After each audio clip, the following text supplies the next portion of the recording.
Hi, I'm Jason Inman, and I like to read comic books, and with the release of the Suicide Squad movie last week, I thought I would give you my choices for 4 Suicide Squad comic books that you should read. Number 4, Suicide Squad Volume 1, Kicked in the Teeth. Suicide Squad for the modern age, this is. Since the original John Ostrander series ended in 1992, Task Force X has made sporadic appearances throughout the DCU. But when the New 52 launched in 2001, this series was many people's introduction to the team. This is the run that introduced Harley Quinn as a member of the squad and established the new team dynamic moving forward.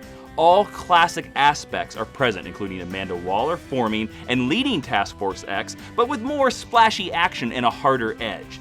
If you want to read a story like the origin of the movie Suicide Squad, Volume 1 Kicked in the Teeth is the place to start.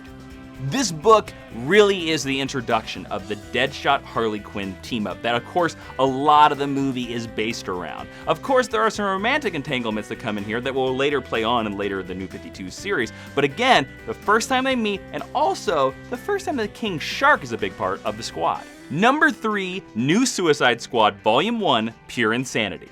Just like the title suggests, this is a very different look at the Suicide Squad. Black Manta, Deathstroke, and Joker's daughter join up with Harley Quinn and Amanda Waller to do only what Task Force X can do: be bad and be good at it. There is a lot of interesting character moments throughout the story, including some mounting tension between Deadshot and Deathstroke as both sharpshooters vie to remain top dog. This is a great divergence from the classic Suicide Squad run, and fans of Kicked in the Teeth are sure to love this run as well.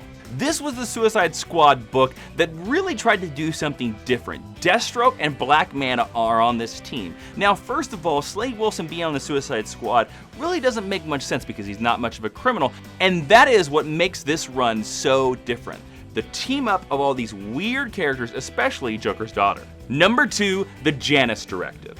The JANUS Directive is the codename of a conspiracy Amanda Waller unearths and sends the Suicide Squad after with no consideration for anyone's safety.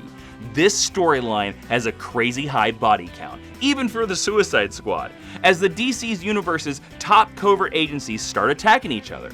Probably the most famous story arc from John Ostrander and Kim Yake's original run on the title, the JANUS Directive has everything a superb Suicide Squad story should. Amanda Waller lying, intrigue, secrecy, and murder all over the place. John Ostrander, of course, is the man who created the Suicide Squad. He got a nice Easter egg shout out in the movie, and this probably is the greatest story that he ever did in his run.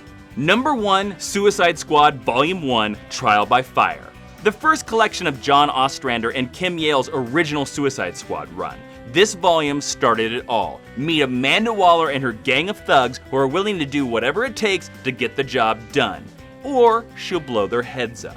You don't get to any of the New 52 storylines without this big bad collection that definitely stands up to the test of time. Many of the classic team members are present from the very beginning, including Rick Flag Jr. and Deadshot heading up the roster. Readers get a chance to meet each team member and truly understand who twisted each of them before long. Now, this remains the definite Suicide Squad story. If you're looking for the best Suicide Squad story, that is definitely the JANUS Directive. But if you're looking for a good introduction to the Suicide Squad universe because you watched the movie, then this is the collection that you want. This introduces the team, you get to meet all the players, and you get to understand exactly what was happening. Now, when this was introduced to the DC universe, brand new concept, a team of bad guys that worked for the government. And that is the reason why the Suicide Squad has lasted so long, this book. Those are my 4 Suicide Squad stories that I think you should read, and if you want to check any of them out, I got links in the description. You can click on it, purchase them, suck all that Suicide Squad goodness right into your soul. Something else that'll help your soul out, if you go over to patreon.com and help support this channel and my podcast, Geek History Lesson, all kinds of exclusive goodies over there. Guys, down in the comments, I want to hear you let me know what is your favorite Suicide Squad story. Check that out. Don't forget to click subscribe, and I'll see you next week. I'm Jason Inman. Be seeing you.